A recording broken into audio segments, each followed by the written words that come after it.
민수기 5장 16에서 22절입니다.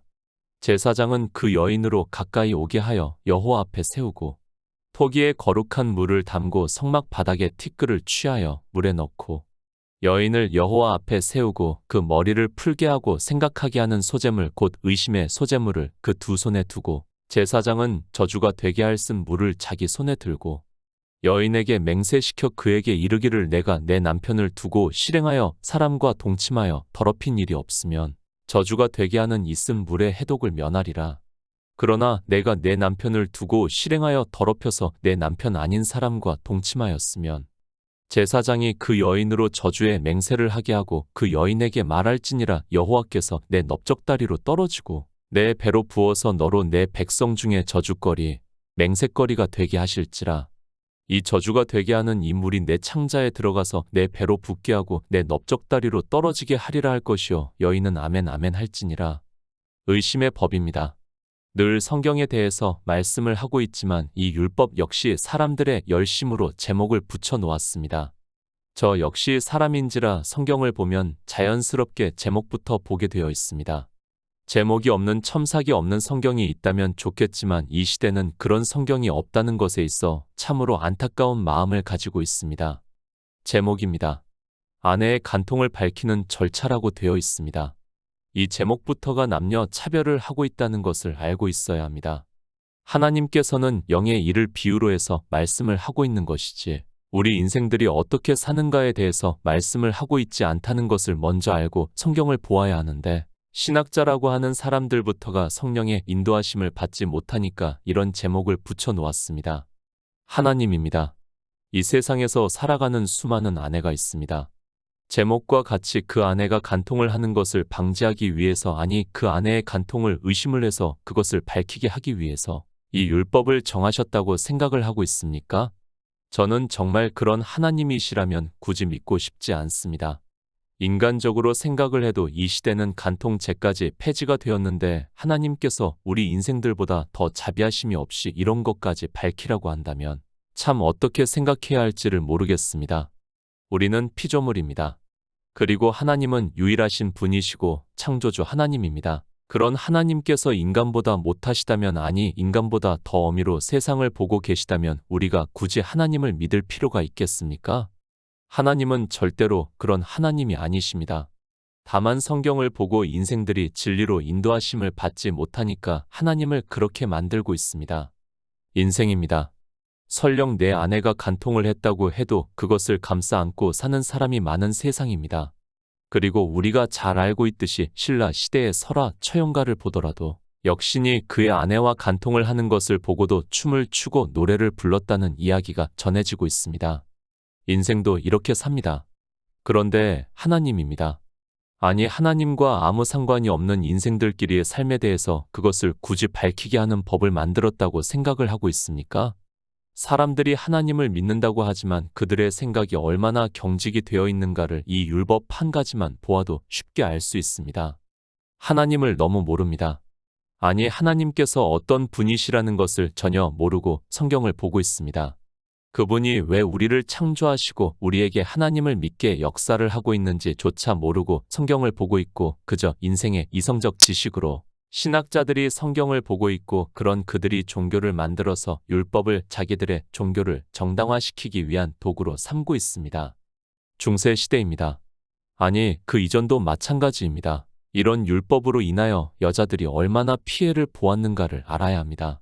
지금 이 시대도 아직도 종교의 권력이 강한 나라에서는 그렇게 살아가고 있다는 것을 우리가 미디어를 통해서 접하고 있습니다.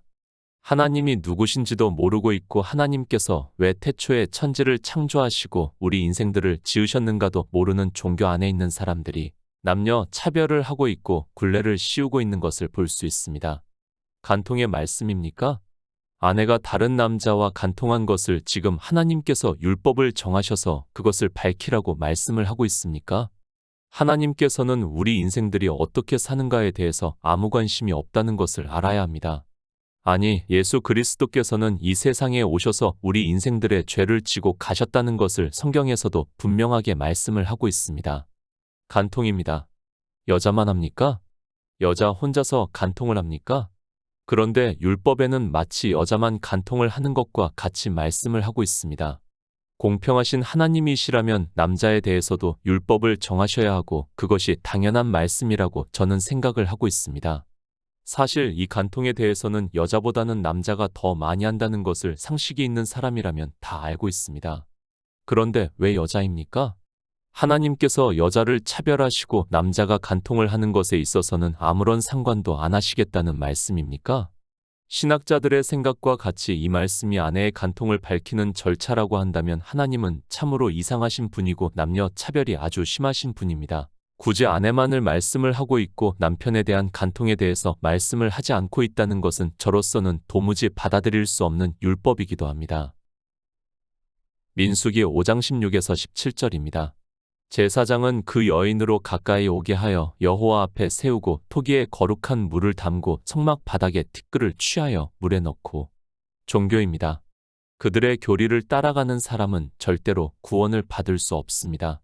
성경을 보고 하나님께서 우리에게 말씀을 하시는 뜻을 깨달을 수 없고 그렇게 되면 영생을 얻을 수 없고 그런 사람은 하나님 나라에 들어갈 수 없다는 것을 바로 알고 있어야 합니다.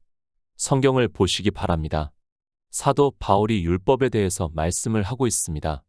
우리를 거스리고 우리를 대적하는 의문에 쓴 증서를 도말하시고 제하여 버리사 십자가에 못 박으시고 정사와 권세를 벗어 버려 밝히 드러내시고 십자가로 승리하셨다고 말씀을 하고 있습니다. 의문에 쓴 증서입니다. 성경에 문자로 기록이 되어 있는 그러니까 인생들이 이성적 지식으로 알고 있는 율법을 말씀을 하고 있습니다. 신학자들이 613가지가 있다고 하는 그것을 사도 바울이 의문에 쓴 증서라고 말씀을 하고 있고 그것을 예수 그리스도께서 도말하시고 십자가에 못 박으셨다고 말씀을 하고 있습니다. 또 말씀합니다. 에베소서에서도 원수된 것 곧 의문에 속한 계명의 율법을 자기 육체로 폐하셨으니 이는 이 둘로 자기 안에서 한 새 사람을 지어 화평하게 하셨다고 말씀을 하고 있습니다. 성경에 문자로 기록이 되어 있는 율법 전체를 말씀을 하고 있습니다. 누가 그렇게 말씀합니까? 시민법과 제사법과 도덕법으로 누가 율법을 구분해서 나누고 있습니까? 성경은 의문에 쓴 율법 그러니까 우리 인생이 성경의 문자를 보고 하는 그 율법은 폐하여 졌다는 것을 말씀을 하고 있습니다. 거기에는 제사법과 시민법만이 있는 것이 아니라 그들이 성도로서 지켜야 한다고 하는 도덕법도 포함이 되어 있다는 것을 깨달아야 합니다. 성경입니다. 우리 성도는 성경에 있는 말씀만 해야 합니다. 그것에 더해서도 안 되고 제하여 버려서도 안 된다는 것을 요한계시록에서 사도 요한이 이 성경을 마치면서 마지막으로 경고의 말씀으로 하고 있습니다. 그러나 종교는 자기들의 이성적 지식에 따라 성경을 자의적으로 풀면서 자기들의 종교의 교리로 만들어 놓고 있고 소자들은 그저 종교에서 가르치는 대로 따라가고 있습니다. 율법입니다. 우리가 지키는 것이 절대로 아닙니다. 율법은 주님께서 이 세상에 오셔서 말씀을 하셨습니다. 내가 율법이나 선지자나 폐하러 온 줄로 생각지 말라 폐하러 온 것이 아니여 완전케 하려 함이라고 말씀을 하고 있고 그 말씀 그대로 주님께서는 율법을 완전케 하시고 우리에게 자유하게 하는 온전한 율법을 주셨다는 것을 주의 형제 야고보가 말씀을 하고 있습니다. 누가 완전케 하셨습니까?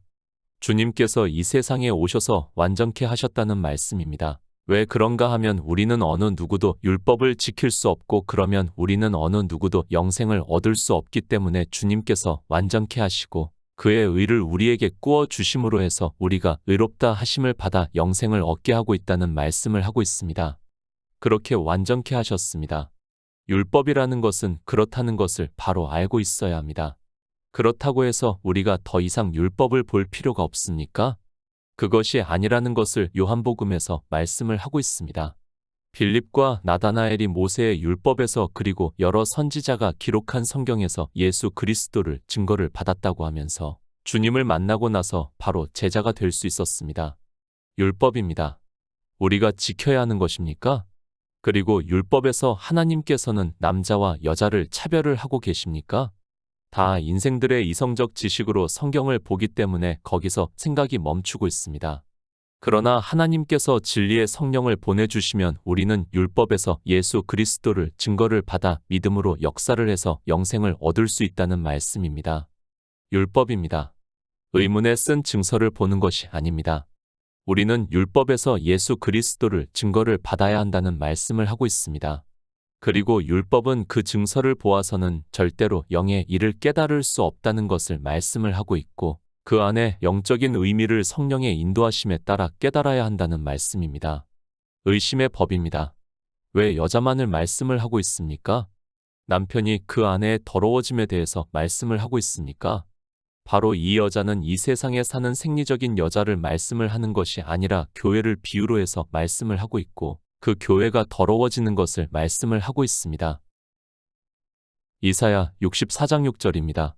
대저 우리는 다 부정한 자 같아서 우리의 의는 다 더러운 옷 같으며 우리는 다 쇠폐함이 잎사귀 같으므로 우리의 죄악이 바람같이 우리를 몰아가나이다. 여자입니다. 교회를 말씀을 하고 있습니다. 그 교회가 더러워지면 어떻게 되겠습니까? 그 더러워진 교회 안에서는 구원을 받을 사람이 없다는 것을 깨달아야 합니다. 그 교회를 비유로 해서 사라를 우리의 어머니라고 말씀을 하고 있고 위에 있는 예루살렘이라고 말씀을 하고 있습니다. 의심의 소재입니다. 우리는 교회를 정말 잘 살펴보아야 합니다. 아니, 주님께서는 교회의 남편입니다. 이 교회가 더러워지면 구원을 받을 성도가 탄생할 수 없다는 것을 너무도 잘 아시기 때문에 율법에 이 의심의 법을 말씀을 하고 있고 아내가 더럽혀지는 것을 그러니까 교회가 더럽혀지는 것을 막기 위해서 이 율법을 정하셨다는 것을 깨달아야 합니다. 우리의 의입니다. 두세 사람이 모인 곳을 교회라고 말씀을 하고 있습니다. 그 교회 안에서 행위를 하고 있습니다.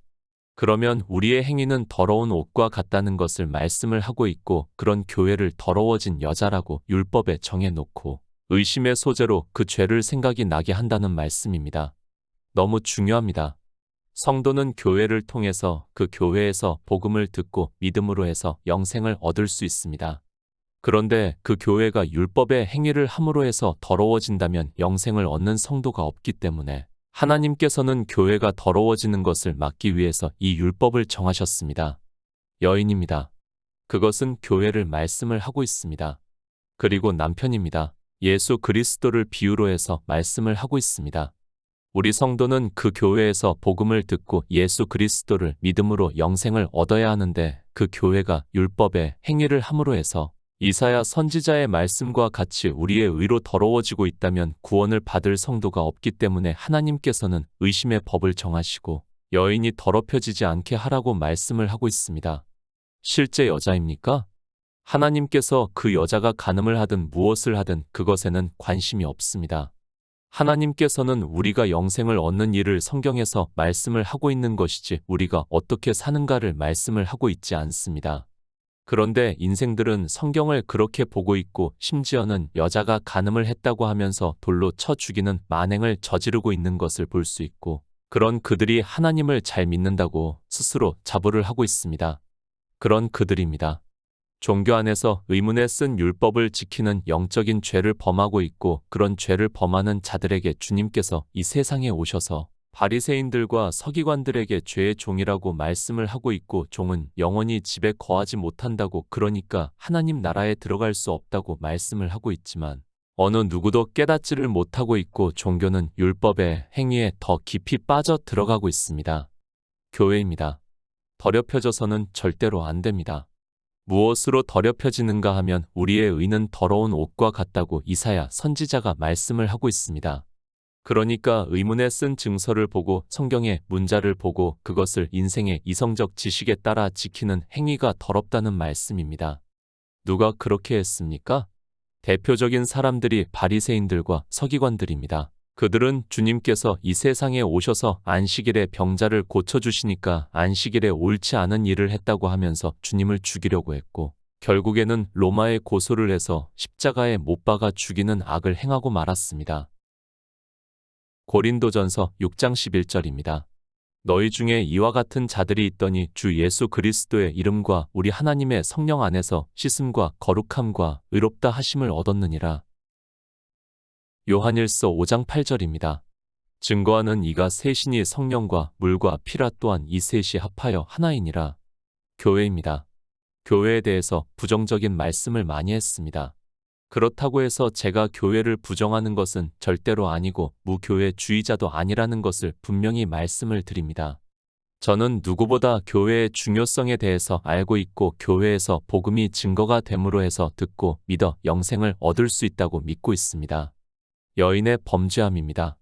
우리는 교회에 대해서 정말 바로 분별을 해야 합니다.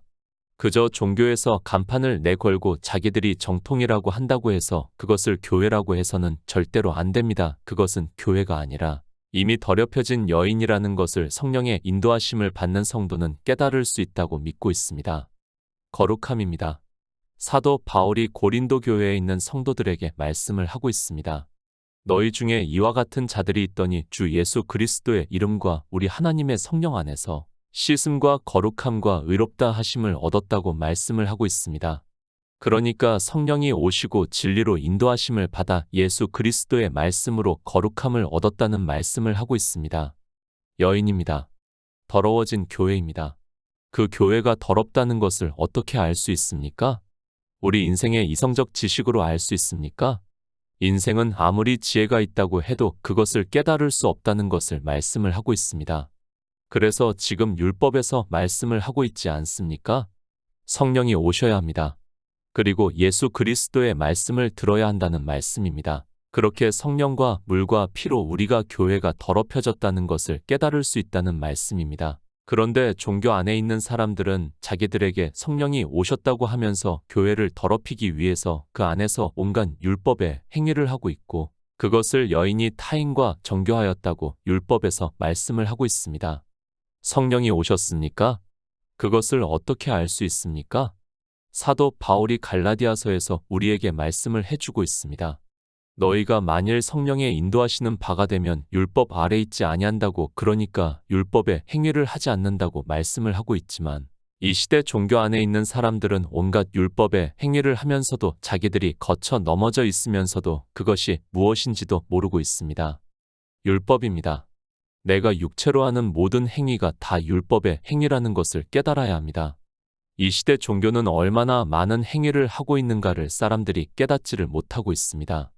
교회가 다 타인과 정교를 해서 더럽혀져 있는데도 어느 누구도 이 율법을 보고 교회에 대해서 생각을 하지 않고 있습니다. 율법을 지킵니다. 그런 그들이 예수 그리스도를 믿는다고 하고 있습니다. 아니, 자기들이 지키고 있는 율법의 행위를 보면서 예수 그리스도를 잘 믿고 있다는 말도 안 되는 이야기를 하고 있습니다. 사도 바울은 성령이 오시면 율법의 행위 아래 있지 않다고 분명히 말씀을 하고 있는데도 율법의 행위가 무엇인가도 모르고 그저 예수 그리스도를 믿는다고 하고 있습니다. 거룩한 물입니다. 성령이 증거를 하는 예수 그리스도의 말씀입니다. 그것에 토기에 티끌을 담으라는 말씀은 진리로 인도하시는 말씀과 티끌과 같은 말이 무엇인가를 분별을 하라는 말씀입니다. 성령이 오시고 우리가 예수 그리스도를 증거를 받으면 티끌과 같은 인생이 행위를 하지 않음으로 해서 여인이 더럽혀지지 않을 수 있다는 말씀입니다. 설령 더럽혀졌다고 해도 바로 생각이 날 수 있다는 것을 가르쳐주는 율법입니다. 민수기 5장 18절입니다. 여인을 여호와 앞에 세우고 그 머리를 풀게 하고 생각하게 하는 소재물 곧 의심의 소재물을 그 두 손에 두고 제사장은 저주가 되게 할 쓴 물을 자기 손에 들고 여인입니다. 교회를 말씀을 하고 있습니다. 우리 성도들의 모임을 교회라고 말씀을 하고 있습니다. 교회는 늘 이 율법을 생각을 하고 있어야 합니다. 하나님께서 율법을 정하셨을 때는 여인이 다른 남자와 통정을 거의 다 하기 때문에 정하셨다는 것을 받아들여야 합니다. 나는 아닙니까? 우리 교회는 아닙니까? 그런 생각하지 마시기 바랍니다. 왜 성경의 음녀에 대해서 그리고 간음에 대해서 많이 말씀을 하고 있는가 하면 바로 교회가 그렇기 때문이라는 것을 깨달아야 하는데 이스라엘도 그렇고 이방의 종교도 자기들과는 아무 상관이 없는 말씀으로 생각을 하고 있습니다. 생각하시기 바랍니다. 에베소 교회에 보내는 편지에서도 그러므로 어디서 떨어진 것을 생각하고 회개하여 처음 행위를 가지라. 만일 그리하지 아니하고 회개치 아니하면 내가 내게 임하여 내 촛대를 그 자리에서 옮기리라고 말씀을 하고 있고 사대 교회에 보내는 편지에서도 그러므로 내가 어떻게 받았으며 어떻게 들었는지 생각하고 지키어 회개하라. 만일 일깨지 아니하면 내가 도적같이 이르리니 어느 시에 내게 임할는지 내가 알지 못하리라고 말씀을 하고 있습니다. 의심의 소재입니다. 교회가 그렇다는 것을 율법에 정하셨다는 것을 기억하시기 바랍니다. 이 세상에서 우리가 보는 교회가 거의 다 타인과 정교를 하고 있다는 것을 가르쳐 주고 있는 율법이지만 사람들은 이 율법을 보고 영의 일을 전혀 깨닫지를 못하고 있습니다. 결국에는 저주가 된다는 것을 말씀을 하고 있지만 저주를 받으면서도 교회는 그저 예수 그리스도를 믿는다고 하고 있습니다. 인생의 이성입니까? 그리고 지혜가 있습니까? 그것으로 교회를 보고 있습니까?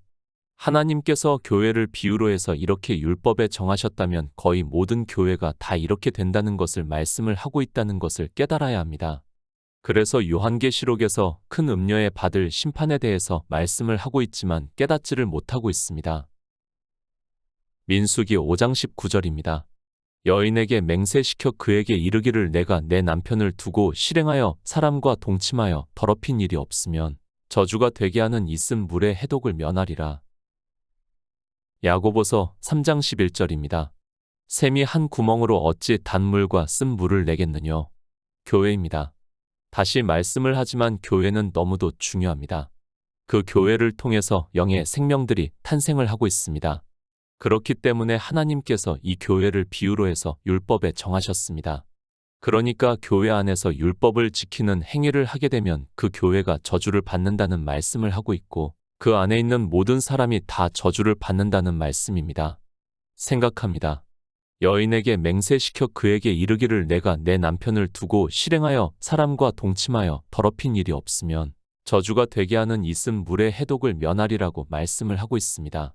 그러니까 로마서에서 사도 바울의 말씀과 같이 율법의 남편을 섬기게 되면 그와 동침을 하게 되면 저주를 받는다는 것을 말씀을 하고 있습니다. 쓴 물입니다. 그것을 주의 형제 야고보가 말씀을 하고 있습니다.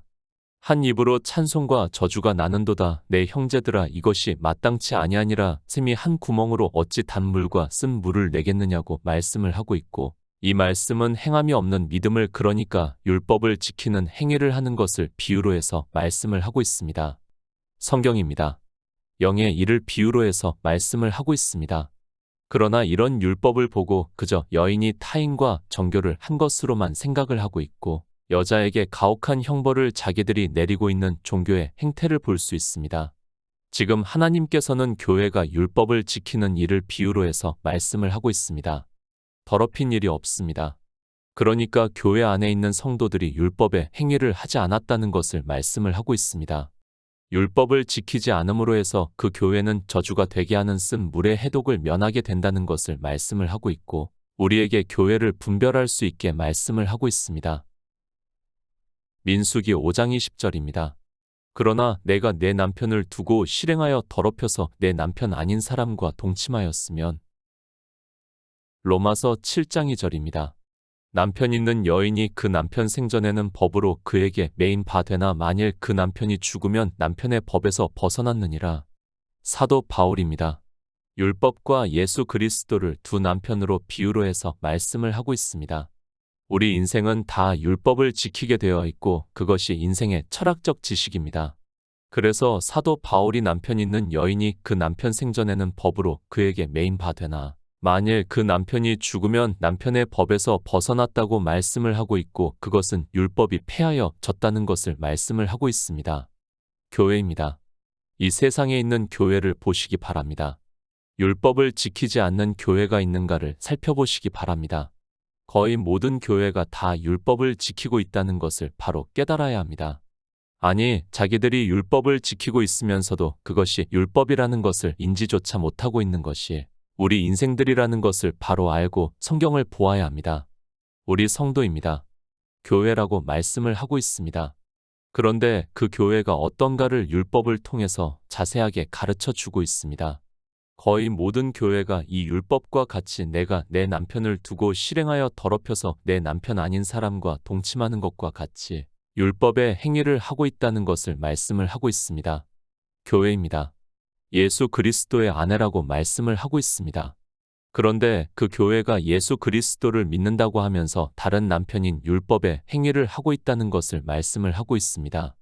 이렇게 세상에 있는 거의 모든 교회가 율법의 행위를 한다는 것을 하나님께서는 너무도 잘 아시고 계시기 때문에 이 율법을 정하셨지만 사람들의 이성으로는 도무지 무슨 말씀인지를 깨닫지를 못하고 있습니다. 성경입니다. 하나님의 말씀입니다. 하나님께서 그렇다고 하면 그런 것입니다. 그런데 인생들은 자기들만은 그렇지 않다고 생각을 하고 있습니다. 아니, 분명히 교회가 내가 내 남편을 두고 실행하여 더럽혀서 내 남편 아닌 사람과 동침하면서도 그것이 무엇인지조차 깨닫지를 못하는 것이 인생들이라는 것을 알아야 합니다. 누가 압니까? 안다면 이 시대 종교 안에 있는 사람들이 그렇게 율법에 행위를 하겠습니까? 성경은 우리가 보고 있는 교회가 큰 음녀가 된다는 것을 말씀을 하고 있고 마지막 때에 그 음녀가 심판을 받는다는 것을 사도 요한에게 환상으로 보여주고 있지만 사람들은 자기들의 교회는 정통이라고 하고 있고 예수 그리스도를 아주 잘 믿고 있는 것으로 생각을 하고 있습니다. 생각하시기 바랍니다. 그리고 또 생각하시기 바랍니다. 그리고 교회를 바로 분별할 수 있게 성령을 구하시기 바랍니다. 그저 종교 안에 있는 것으로 성령을 받았다고 하지 마시고 성령을 받은 사람에 대해서 사도 바울이 말씀을 한 것과 같이 내가 율법 아래 있지 않는가를, 그러니까 율법의 행위를 하지 않고 있는가를 정말 냉정하게 생각을 하시기 바랍니다. 민수기 5장 21절입니다. 제사장이 그 여인으로 저주의 맹세를 하게 하고 그 여인에게 말할지니라 여호와께서 내 넓적다리로 떨어지고 내 배로 부어서 너로 내 백성 중에 저주거리 맹세거리가 되게 하실지라. 요한계시록 17장 4에서 5절입니다. 그 여자는 자주 빛과 붉은 빛 옷을 입고 금과 보석과 진주로 꾸미고 손에 금잔을 가졌는데 가증한 물건과 그의 음행에 더러운 것들이 가득하더라. 그 이마에 이름이 기록되었으니 비밀이라 큰 바벨론이라 땅의 음녀들과 가증한 것들의 어미라 하였더라. 큰 음녀에 받을 심판입니다. 그 여자는 자주 빛과 붉은 빛 옷을 입고 금과 보석과 진주로 꾸미고 손에 금잔을 가졌는데 가증한 물건과 그의 음행에 더러운 것들이 가득하더라. 그 이마에 이름이 기록되었으니 비밀이라 큰 바벨론이라 땅의 음녀들과 가증한 것들의 어미라 하였더라고 말씀을 하고 있습니다. 음행에 더러운 것들입니다. 타인과 정교하여 더러워진 것을 말씀을 하고 있습니다. 이 율법이 바로 교회를 비유로 하고 있다는 것을 우리가 깨달을 수 있습니다. 그러나 제가 이렇게 말씀을 해도 사람들은 그저 문자를 고집하고 있고 온갖 율법의 행위를 하면서 주님의 아내인 교회를 더럽히게 만들고 있습니다. 저주를 받습니다. 남편을 두고 실행하여 더럽혀서 내 남편 아닌 다른 사람과 동침하였으면 저주를 받는다는 것을 말씀을 하고 있습니다. 그러나 사람들은 종교가 되어서 교회 안에서 온갖 율법을 지키면서도 저주를 받는다는 것을 전혀 생각을 하지 않고 도리어 예수 그리스도를 잘 믿는다고 생각을 하고 있습니다. 민수기 5장 22절입니다. 이 저주가 되게 하는 이 물이 내 창자에 들어가서 내 배로 붓게 하고 내 넓적다리로 떨어지게 하리라 할 것이요 여인은 아멘 아멘 할지니라. 요한계시록 17장 1절입니다. 또 7 대접을 가진 7 천사 중 하나가 와서 내게 말하여 가로되 이리 오라 많은 물 위에 앉은 큰 음녀에 받을 심판을 내게 보이리라. 저주입니다. 여인에게 아멘 아멘 하라고 말씀을 하고 있습니다. 이렇게 율법에 아멘 아멘을 했습니다. 그것을 요한계시록에서 사도 요한에게 환상으로 보여주시고 있습니다. 그러나 민수기의 이 율법을 보고도 사람들은 교회 안에서 율법을 지키면서도 전혀 두려워하지 않고 있습니다. 율법입니다. 주일이라는 날을 지키는 것도 율법입니다. 그리고 그날에 예배를 하는 모든 행위 역시 율법이고 찬송가를 부르고 기도를 하고 헌금을 하는 행위들이 다 삼가 지키는 율법이라는 것을 알아야 합니다. 그러니까 예수 그리스도를 믿는다고 하면서 하는 모든 행위가 다 율법이라는 것을 모르면 저주를 받으면서도 죽을 때까지 깨달을 수 없다는 말씀입니다. 아멘입니다. 그대로 이루어집니다. 그것을 말씀을 하고 있습니다. 또 7 대접을 가진 7 천사 중 하나가 와서 내게 말하여 가로되 이리 오라 많은 물 위에 앉은 큰 음녀에 받을 심판을 내게 보이리라고 말씀을 하고 있습니다. 율법대로 이루어진다는 것을 말씀을 하고 있습니다. 교회입니다. 우리 성도는 민수기의 율법을 보고 교회에 대해서 바로 분별을 해야 합니다. 그렇게 하려면 먼저 성령을 구해서 그가 오셔서 모든 진리 가운데로 인도하심을 받아야 한다는 말씀입니다. 진리로 인도하심을 받아 복음을 듣고 믿어 영생을 얻어 하나님 나라에 들어가는 성도가 되시기를 부탁드립니다.